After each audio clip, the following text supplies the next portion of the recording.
Ah, je peux vous dire que lui aussi, il s'est régalé aujourd'hui. Discours de politique générale de Sébastien Lecornu. Évidemment, Laurent, rien ne vous a échappé. Vous avez choisi de le décortiquer pour nous ce soir. Oui, parce qu'un discours de politique générale, il faut le dire, ça imprime toujours un style, une attitude, l'impression qu'on veut laisser quand on est Premier ministre. Et puis ensuite, parce que Sébastien Lecornu lui-même n'a cessé d'invoquer la rupture depuis qu'il est à Matignon. Et il faut toujours rappeler qu'on n'a jamais deux fois l'occasion de faire une bonne première impression, Ça, n'est-ce pas? vrai.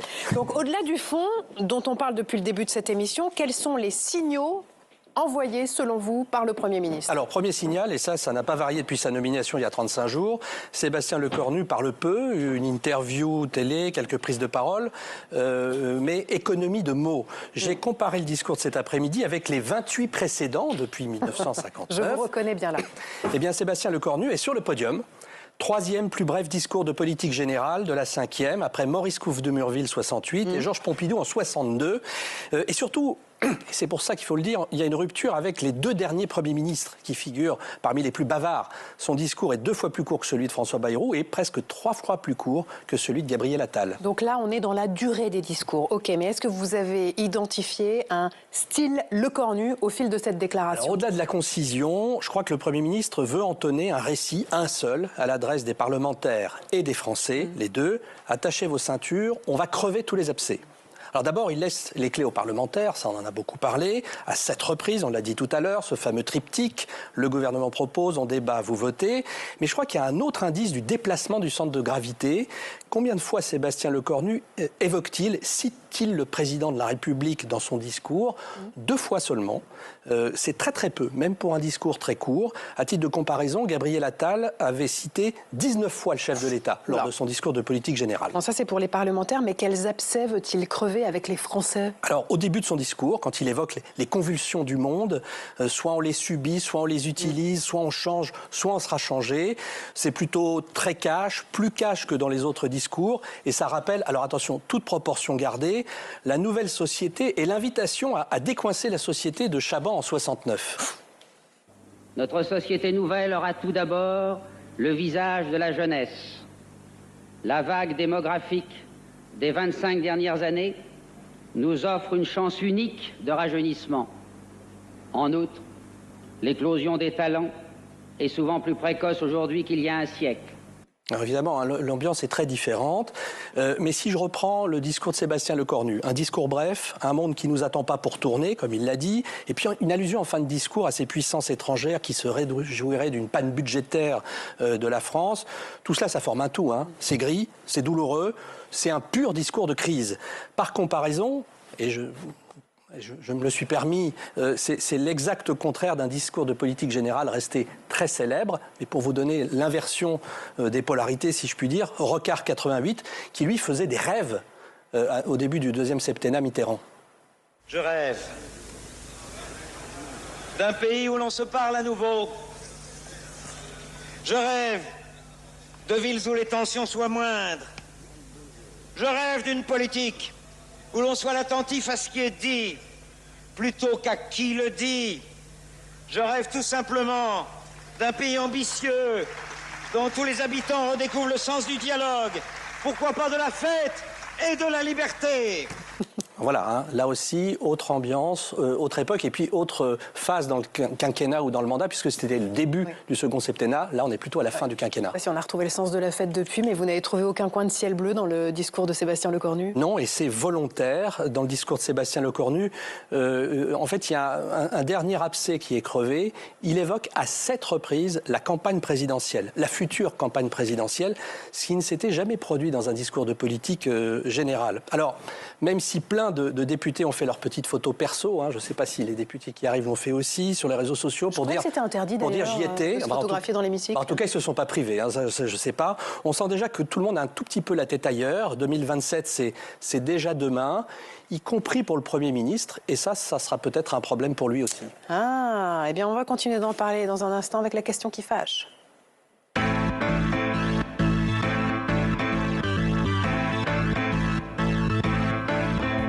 Et Et j'accueille sur le plateau Océane Godard, députée socialiste de Côte d'Or. Bonsoir. Bonsoir. À vos côtés, Violette Spilbout, députée EPR du Nord. Bonsoir. Bonsoir. Et Gaëtan Dussaucet, député Rassemblement National des Vosges. Merci à tous les trois d'être là. Pour la première fois depuis 1958, un Premier ministre promet donc de gouverner sans recourir au 49-3. Sébastien Lecornu a ouvert cet après-midi une séquence politique inédite sous la Ve République, une séquence de co-construction qu'il a résumée par une anaphore que l'on a entendue à 7 reprises dans sa déclaration. Ce que je vous propose, c'est de trouver un chemin commun malgré les divergences. Le gouvernement proposera, nous débattrons, vous voterez. Le gouvernement proposera, nous débattrons, vous voterez, vous voterez.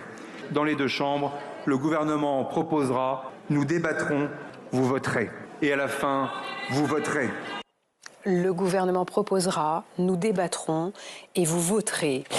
Violette Spilbout, cet après-midi, Bruno Retailleau a fait un commentaire sur le discours de Sébastien Lecornu, vous accusant Sébastien Lecornu d'être l'otage des socialistes. Est-ce que ce soir, vous vous sentez otage des socialistes? Je me sens extrêmement libre et assez fière aussi parce que dans la situation actuelle, depuis début du mois de septembre, arriver à aujourd'hui avoir un accord, un compromis qui était tant attendu d'une grande partie des Français, peut-être pas tous, certains souhaitaient absolument la dissolution, mais en tout cas, j'ai trouvé que, à la fois dans le discours du Premier ministre, très simple, très sincère, qui disait les choses que beaucoup de gens pensaient, y compris sur les deux temporalités, celle de la crise de la France aujourd'hui et celle de la campagne présidentielle demain, eh bien, on a retrouvé un peu d'espoir, un peu d'apaisement. Alors peut-être, et ça sera l'objet du débat, je crois, ça peut être extrêmement temporaire, parce que va s'ouvrir ce débat parlementaire et il va être complexe sur chacune des lignes budgétaires. Mais on va avoir toute notre place de parlementaires, les groupes politiques vont pouvoir s'exprimer, on va pouvoir dialoguer aussi avec des électeurs qui veulent pouvoir peser dans ce débat. Donc on est à un moment quand même où il y a un rebond, et un rebond qui reste assez humble, je trouve, dans la posture du Premier ministre aujourd'hui. Gaëtan Dussaucet, est-ce que le Rassemblement national est prêt à emprunter ce chemin parlementaire? Mais en fait, ce n'est pas la véritable question qu'il faut poser, parce que... Je pose les questions que je veux, permettez-moi. Vous donnez les réponses que vous voulez. De poser vos questions, bien évidemment, mais évidemment, j'aurai aussi mes propres réponses. En fait, en réalité, ce à quoi on a assisté cet après-midi, et l'alerte que nous lançons, nous, dès à présent, c'est de dire que cette espèce d'exercice qui a été fait, qui était d'ailleurs une surprise en réalité pour personne, finalement, toutes les pseudo-annonces qui ont été faites par le Premier ministre Sébastien Lecornu étaient évidemment attendues et disent bien une chose, c'est que le Parti socialiste a durant des jours menti aux Français en leur faisant croire qu'il n'y avait pas d'accord de non-censure, qu'il n'y avait pas de contrat de non-censure. Tout ce qui a été demandé par le Parti socialiste était dans finalement la liste des annonces du Premier ministre. Donc comme quoi, ils savent évidemment discuter entre eux lorsqu'il s'agit de sauver leur place. Là où on alerte désormais, c'est que cette espèce de refrain qui vient habituellement avec les premiers ministres, consiste à dire on change de méthode, cette fois on a compris, il n'y a pas de majorité, donc on va faire des compromis, on va travailler, etc. Barnier l'a fait, il est tombé. Bayrou l'a fait, il est tombé. Lecornu le fait, il tombera aussi. Parce qu'on sait qu'à la fin des fins, et on pourra certainement revenir sur la suspension des retraites par la suite, mais on sait qu'à la fin des fins, le parcours naturel et classique d'un PLF, c'est certes d'être discuté et amendé à l'Assemblée nationale, mais aussi d'être discuté et amendé au Sénat, où là, pour le coup, la configuration politique est tout autre. Et à la fin des fins, c'est une commission mixte paritaire. Et dans cette commission mixte paritaire, c'est le bloc central, avec le soutien des LR, qui a la majorité. Donc, quelles que soient les avancées que les socialistes pourraient faire croire obtenir durant les discussions à l'Assemblée nationale, si ça ne correspond pas à la feuille de route des macronistes à la fin des fins, ça tombera en commission mixte paritaire. Mais est-ce que vous avez l'intention de participer à ce débat? Alors, le Rassemblement national avait posé une motion de censure qui va être examinée jeudi matin à 9h. Marine Le Pen estime qu'il manque une poignée de voix pour censurer. Combien d'ailleurs ce soir selon vos calculs à vous? Alors ça, j'en sais rien, c'est aux Républicains et aux députés socialistes de nous le dire. Nous, ce que nous disions, c'est que dans la configuration actuelle, on ne pourra pas avancer dans l'intérêt du pays. Et il suffit de voir la première copie budgétaire du gouvernement, si vous me le permettez. C'est juste, si on regarde la première copie budgétaire du gouvernement, on parle de quoi? De toutes les vieilles recettes macronistes qui sont utilisées maintenant depuis 8 ans. Alors, si on ne s'attaque pas aux dépenses de l'État qui vont augmenter de 28 milliards d'euros en 2026, on augmente les efforts fiscaux sur les retraités dont on veut désindexer les pensions de retraite partiellement, sur sur les travailleurs dont on veut geler le barème sur l'impôt sur le revenu, même maintenant sur les jobs étudiants. Et convenez que pour le moment rien n'est fait puisque le débat sera au Parlement. Sébastien Lecornu l'a dit. Avant que le débat n'arrive au Parlement, vous n'êtes sans savoir qu'il y a une motion de censure. Nous pensons que dans la configuration actuelle, si on veut pouvoir agir et mener les grandes réformes structurelles dont notre pays a besoin, parce qu'à l'heure où nous parlons, en septembre, rien que durant le mois de septembre, ce sont 6000 PME qui ont fait faillite dans notre pays. On ne peut pas continuer à être dans un immobilisme parlementaire et être dans le statu quo où on essaye en fait de faire de briques et de broc des toutes petites avancées par-ci par-là et on ne fait pas les grandes réformes qui s'imposent parce qu'en fait tout le monde a peur de retourner devant les Français, tout le monde a peur de retourner aux élections. Nous, on n'a pas peur de retourner aux élections. Donc le premier je vais poser la question à Océane Godard. Vous avez peur d'une dissolution? Vous avez peur de retourner devant les électeurs? Écoutez, je crois que l'heure n'est pas à la peur. L'heure est à la responsabilité et c'est ce que nous demandent les Françaises et les Français. On a vécu une année quand même extrêmement compliquée.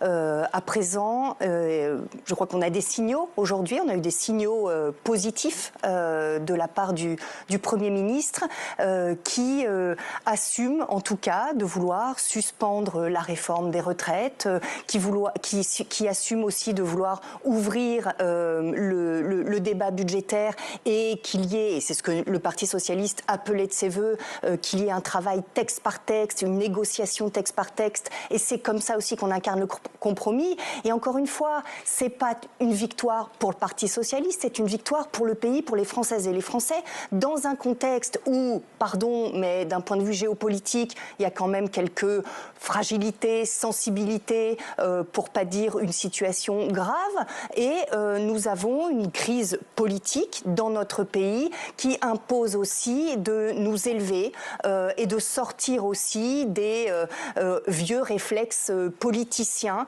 Et je crois que c'est ce qui nous est demandé par les Françaises et les Français, par les entreprises qui ont besoin de visibilité, par les collectivités qui attendent aussi pour construire un budget et donc mener à bien des projets dans leur territoire pour répondre aussi à leurs concitoyens. Et puis bien évidemment pour rassurer aussi, parce qu'on a besoin aussi de rassurer le pays, de rassurer les Françaises et les Français et aussi redonner un petit peu confiance en la parole politique. Et je crois qu'en ce sens, la journée qui vient de se dérouler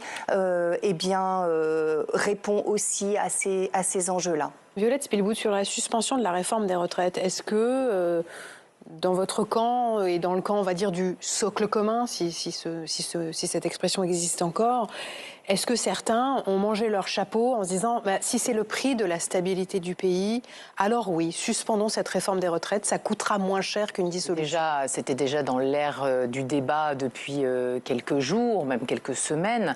Il y avait des discussions parfois assez âpres entre nous en réunion de groupe. Je trouve qu'on est arrivé à un point de maturité justement du débat et des négociations de Sébastien Lecornu, et puis deux avec les syndicats et les partis politiques qui nous ont amenés à tous considérer, en tout cas la grande majorité d'entre nous, je crois que je peux le dire, que c'est une suspension qui était la ligne sur laquelle nous devions céder pour obtenir un compromis. Et moi, certains disent c'est un renoncement, un recul, etc. Oui, ils peuvent dire ça en fait. Moi, ça ne me gêne pas du tout. Un vrai compromis, il faut vraiment savoir renoncer à certaines lignes auxquelles on tenait. Et effectivement, moi, j'ai été porte-parole de la réforme des retraites pendant toute sa négociation extrêmement douloureusement. J'ai porté, et je crois toujours, que c'est une réforme qui est nécessaire pour le pays, mais je n'ai pas entendu chez Sébastien Lecornu l'abandon d'une nécessaire réforme des retraites. J'ai entendu qu'il avait pris en considération la blessure démocratique, qui sont des mots qui ont été repris par le Parti socialiste, mais qui sont ce que tous les gens pensent globalement, quelles que soient les catégories socio-professionnelles, et dans tous les territoires. Enfin, moi, je l'entends dans ma circonscription très régulièrement. Ce moment de 2023, ça a été une vraie fracture avec le pouvoir, et donc il faut réparer ça, et ça se répare peut-être par cette conférence sociale qui doit se mener d'ici à la présidentielle, et puis sur un projet présidentiel qui fera choisir à nouveau les Français. J'ai entendu ce matin notre économiste prix Nobel qui a conseillé Emmanuel Macron sur l'économie, et ce matin lui-même a dit très sereinement que oui, il fallait qu'on suspende pendant 1 an et demi et qu'on ait un débat dans un autre cadre que celui qu'on a aujourd'hui. Laurent. Oui, donc d'un mot, ça veut dire que si c'était à refaire, vous ne le referiez pas du tout de la même façon. cette réforme? Moi, de toute façon, et quand j'en ai discuté aujourd'hui avec mes collègues députés, on s'est beaucoup dit qu'on était nombreux à ne pas être d'accord avec le 49.3 de 2023. Souvenons-nous du débat, on s'est battu pour les arguments. On est venu débattre avec les journalistes, débattre avec les autres partis politiques, et on voulait aller au vote. Et il y a eu un choix. Pour quelques votes, parce que ce vote n'était pas sûr, de faire un 49.3, et on est nombreux à ne pas avoir accepté ce geste, parce que ça a été un moment de fracture très forte de la confiance, y compris au sein même de nos mouvements politiques, où on a eu des échanges, je me souviens, avec les sympathisants, les militants, les électeurs, qui étaient dans la forte incompréhension. Et donc, je crois qu'aujourd'hui, un Premier ministre qui dit « je n'utiliserai pas le 49.3 », c'est très nouveau, c'est très risqué aussi, mais c'est un geste de confiance et de considération envers à la fois les parlementaires et quelque part tous les électeurs. Vous dites c'est très risqué. Vous dites c'est très risqué parce qu'on va avoir une motion de censure par semaine? J'en sais rien. J'en sais rien. Non, et je rebondis sur ce qui vient d'être dit sur la réforme des retraites, parce que c'est pas anodin, là, ce qui se passe sur la suspension. C'est-à-dire que je rejoins complètement. On a parlé, les socialistes ont parlé de blessure démocratique. Pierre Rosanvallon parle à juste titre du fait que cette réforme des retraites en 2023, elle a cristallisé ce qu'il appelle l'esprit de la démocratie qui a été complètement abîmé. C'est à ce moment-là aussi qu'il y a eu un divorce, je vais le dire comme cela, entre le pouvoir et le peuple. Parce que la posture du président de la République à ce moment-là a été absolument... il n'a pas été à l'écoute. Cette réforme était inique et il a été sourd à ce que les Françaises et les Français ont exprimé, ce que les syndicats ont exprimé, ce que les corps intermédiaires de manière générale. Donc ça a été extrêmement douloureux et je crois qu'on le paye aujourd'hui quand on parle de confiance rompue aussi dans la parole politique. Ça, c'est le premier point. Et le deuxième point, suspendre la réforme des retraites, ce qui a été annoncé très concrètement, ça veut dire que plus de 3,5 millions de personnes concernées par cette suspension de la réforme, eh bien, vont pouvoir arrêter de travailler. Gaëtan Dussaucet. Donc, c'est très concrètement. Pardon, je vous laisse terminer, mais je vous très concrètement, ça touche des Françaises et des Français concernés par cette annonce-là. Et je crois que c'est pas anodin quand même de pouvoir poser-leur la question. Ils vont pas vous dire que c'est faux.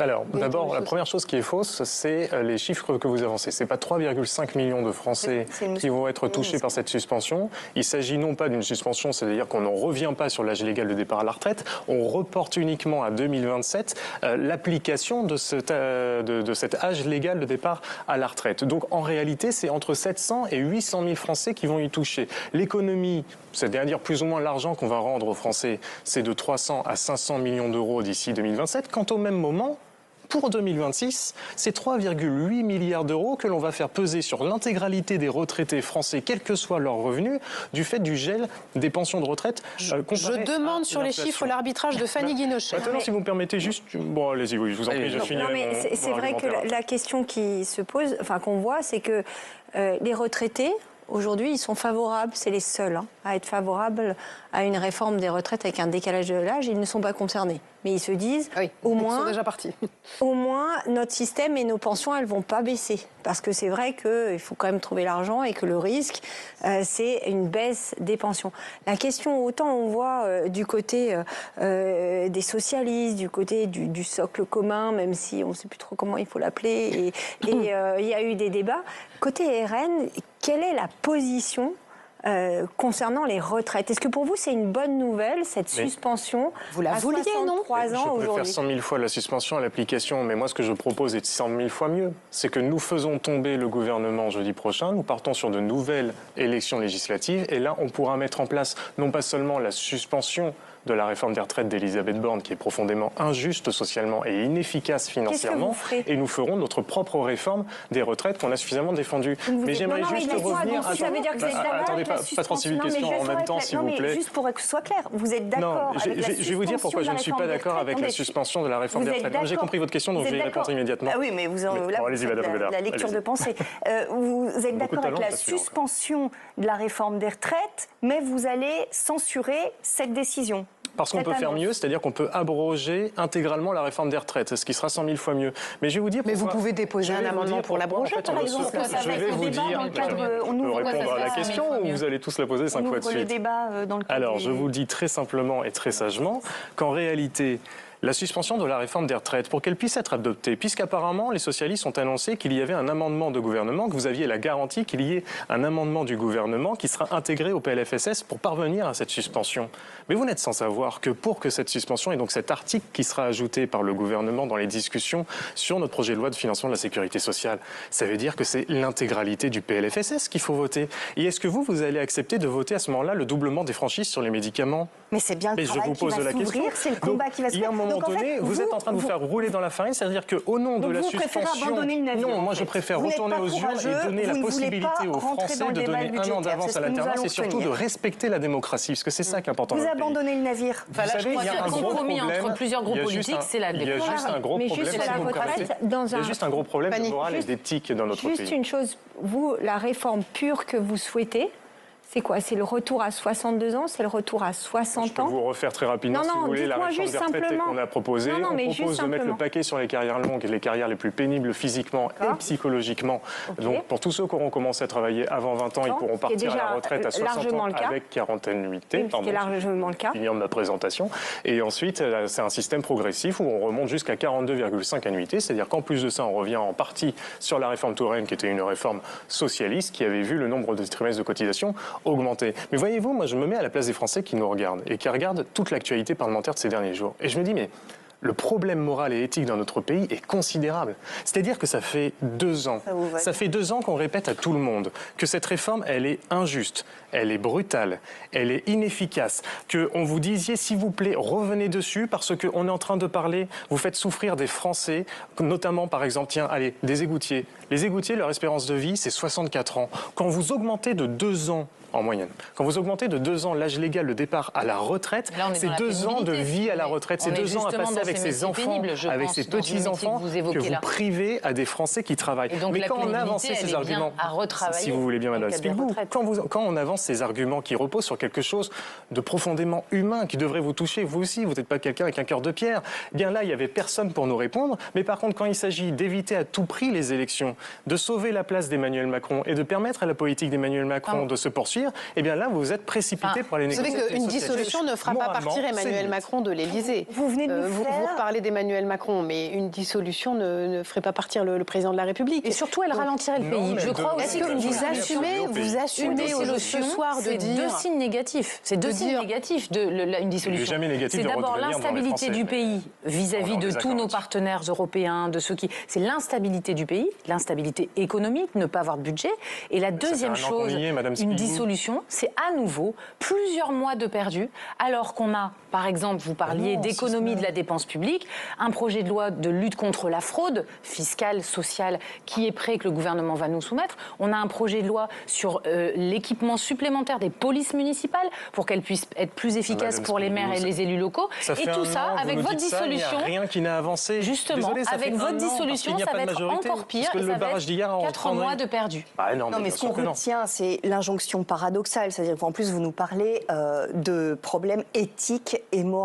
Enfin, pardon, venant d'un parti qui a quelques sujets avec la justice, qui veut la dissolution, voire la destitution, voire la démission du président de la République, pour pouvoir faire passer sa loi d'amnistie pour sauver Marine Le Pen, parce qu'il faut quand même se dire les choses. C'est ça l'enjeu. C'est ça l'enjeu. D'un seul coup, vous sortez la censure, vous êtes pour la censure, vous êtes pour la dissolution, écoutez, Madame vous êtes pour la démission. Vous irez voir les étudiants. Gaëtan Dussocet. Les macronistes veulent imposer le job étudiant. Vous irez voir les étudiants, vous irez voir les jeunes Français, vous leur expliquerez pourquoi demain on fiscalisera les jobs étudiants. Vous leur expliquez directement. Gaëtan Dussocet, projetons-nous dans la matinée de jeudi, au cas où votre motion de censure soit rejetée. Ou celle d'un autre. Je suis pas sectaire. Ou celle de la France Insoumise. J'en conviens. Il y en a 2. Jeudi matin, c'est la vôtre en premier. Si votre motion est rejetée, est-ce que vous acceptez la méthode Le Cornu de co-construction, de travail parlementaire, de le gouvernement propose, nous débattons, vous voterez? Je ne fais pas de politique fiction et moi, ma priorité, c'est d'abord de convaincre mes collègues parlementaires de la nécessité de censurer ce gouvernement et d'empêcher un budget injuste d'être appliqué dans notre pays. Donc ça, c'est ma priorité numéro 1. Mais par exemple, vous faites de la politique fiction quand vous imaginez que la dissolution vous permettrait d'être majoritaire à l'Assemblée nationale après des élections législatives. Pardon, j'ai pas entendu, excusez-moi. Est-ce que c'est pas de la politique fiction d'imaginer que vous seriez majoritaire à l'Assemblée nationale après des élections législatives anticipées? Mais pareil, ça c'est de notre boulot de convaincre les Français. Et nous, contrairement à l'intégralité des partis politiques, nous avons confiance dans la sagesse et la sagacité du peuple français. Nous, on n'a pas peur de demander son avis au peuple français. Nous, on n'a pas peur de leur donner la possibilité. Et je veux dire, ce n'est pas un caprice du Rassemblement national.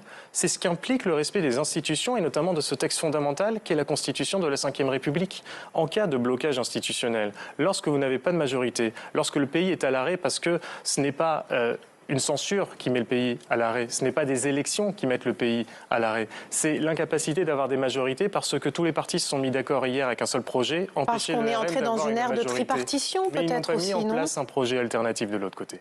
Nous, notre boulot, c'est de dire aux Français, si demain on retourne à des élections, si demain on retourne aux urnes, vous avez la possibilité de donner 1 an d'avance à l'alternance et de nous donner une majorité absolue qui nous permettra en effet de mettre en place de grandes réformes qui sont attendues et largement plébiscitées. Violette Spilbout. Moi, je crois qu'il faut plutôt se préparer au travail en commission, en réalité. Moi, je fais partie de la commission culture et éducation. On va avoir le budget de l'éducation nationale, le budget de la culture, du mouvement associatif. On avait samedi à Lille et partout en France les manifestations du mouvement associatif, notamment les centres sociaux, maisons de quartier, qui ont des inquiétudes sur les arbitrages budgétaires. Donc, je partage peut-être une chose avec vous. Vous avez dit il y a une inquiétude sur ce budget qui pourrait être injuste. Vous l'avez qualifié d'injuste. Bien sûr, on va tous être inquiets de ça. Et donc, ça va être le travail des groupes parlementaires de défendre les priorités, soutien au mouvement associatif, soutien à l'enseignement, à l'éducation, à la sécurité, et peut-être aussi de soutenir la baisse de dépenses de l'État sur un certain nombre de lignes, y compris peut-être les fraudes